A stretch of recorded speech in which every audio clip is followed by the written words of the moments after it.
안녕하세요. 오늘 여러분과 함께 요나서 1장 4절부터 17절 말씀을 좀 깊이 들여다보려고 합니다.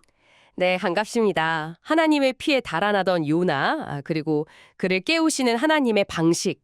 이 이야기가 오늘에 살아가는 우리, 특히 더바인 교회 청장년 공동체에 계신 우리 성도님들의 신앙 여정에 어떤 의미를 던져줄지 한번 같이 파헤쳐 보면 좋겠습니다. 네, 맞아요. 이게 하나님의 명령을 그냥 정면으로 거부하고 도망친 선지자 이야기잖아요. 그쵸. 근데 또 동시에 그런 요나를 끝까지 포기하지 않으시는 그 하나님의 놀라운 열심, 또 자비에 대한 이야기이기도 합니다. 어쩌면 요나 모습 속에서 우리의 어떤 그림자를 발견할 수도 있을 것 같아요. 주신 자료 보면서 핵심이 뭔지 한번 같이 보죠. 네. 먼저 그 요나의 상태가 딱 보이는데요.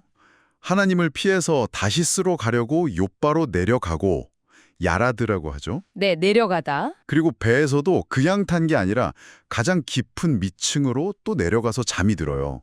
이 계속 내려간다는 표현이 그냥 물리적인 이동만은 아닌 것 같아요. 그렇죠. 그건 뭐랄까, 영적인 상태가 계속 끝없이 추락하고 있다. 이걸 상징적으로 보여주는 거죠.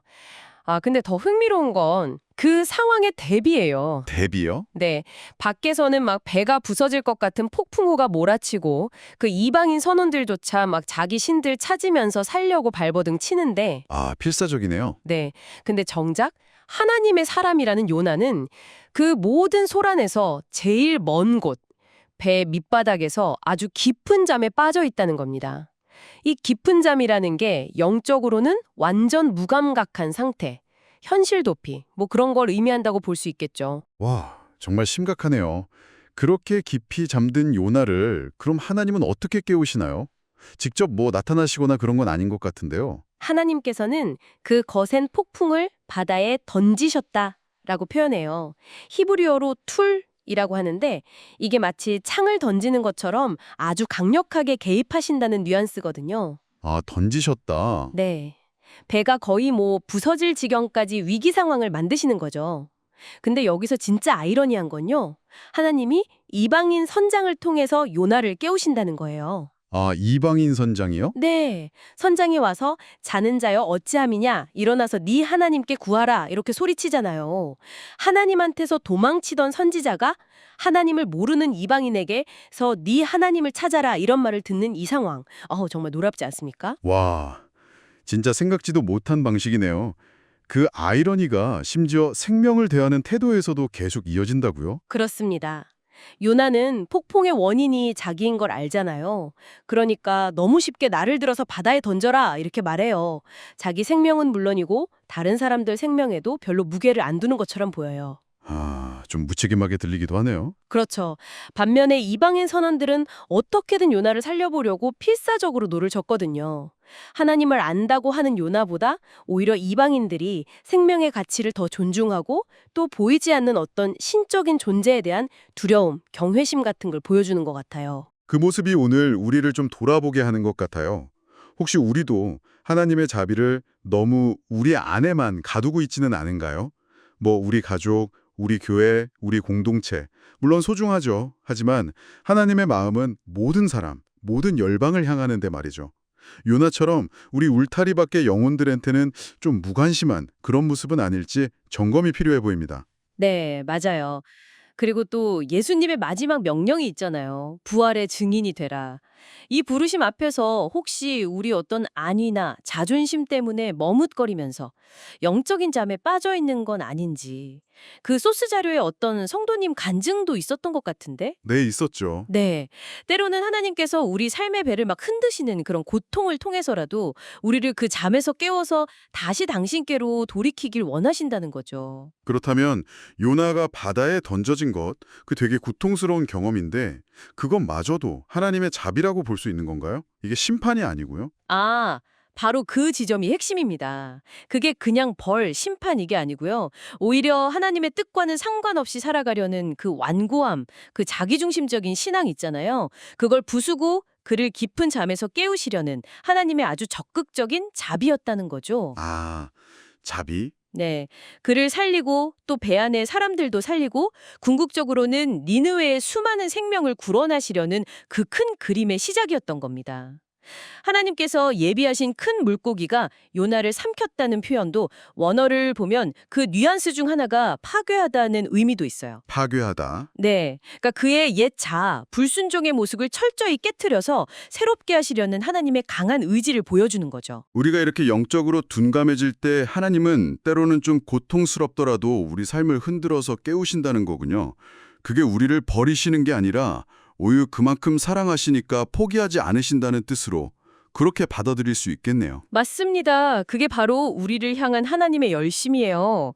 우리 안에 있는 그 요나 같은 완고함, 이게 하나님의 자비 앞에서 좀 깨어지기를 소망해야 합니다. 왜냐하면 요한일서 4장 말씀처럼 하나님을 사랑하는 건 결국 이웃, 형제를 사랑하는 걸로 나타나야 하거든요.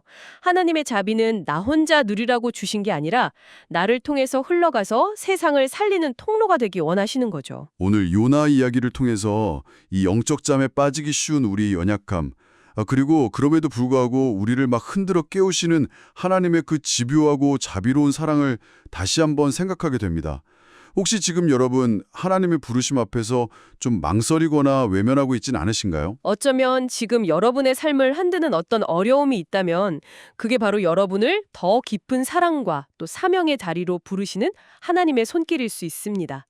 그 자비가 우리 안의 완고함을 깨트리고 가장 가까운 이웃부터 시작해서 세상을 향해 흘러가는 그런 은혜의 통로가 되기를 한번 도전해 봅니다. 네, 주님 뜻대로 살기로 했네라는 찬양을 추천드리며 이만 마치겠습니다.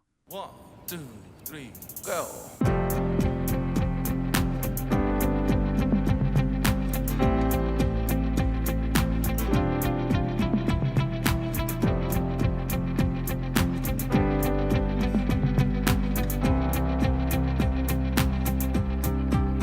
주님 뜻대로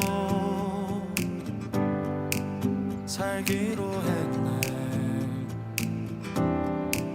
주님 뜻대로 살기로 했네. 주님 뜻대로 살기로 했네. 뒤돌아서지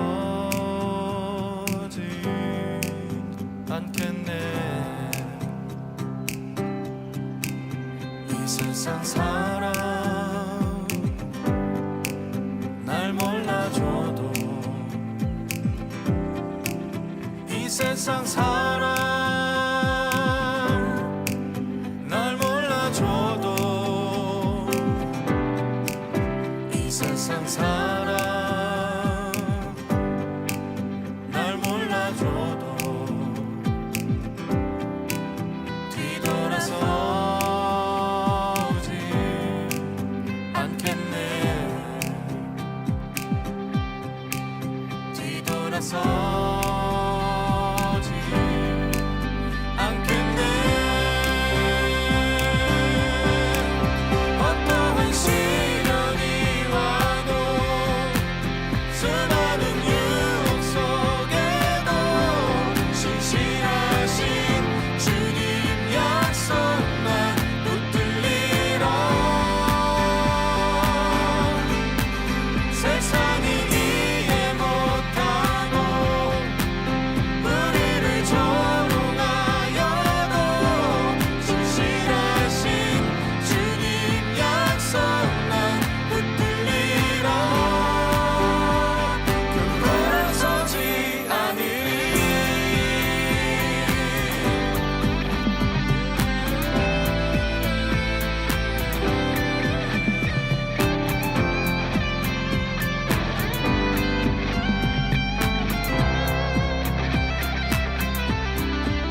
세상 등지고 십자가 보내. 세상 등지고 십자가 보내. 세상 등지고 십자가 보내.